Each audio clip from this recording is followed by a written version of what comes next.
অবস্থা বাবু ভাই, কি খাইতেছেন আপনি? উটের পায়া, মাশাআল্লাহ।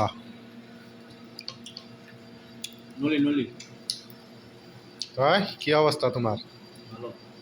তো তোমার সাদিক গো কি খবর? সৌদি আরবে যে আইসা যে পায়া খাইতেছ, হ্যাঁ? কেমন টেস্ট কেমন? আর এই যে রুটি, মাশাআল্লাহ। আমার বাবু ভাই, মজা কেমন বাবু? সেই স্বাদ। কি খাও? কেমন টেস্ট কেমন? যাক, মাশাআল্লাহ, আলহামদুলিল্লাহ।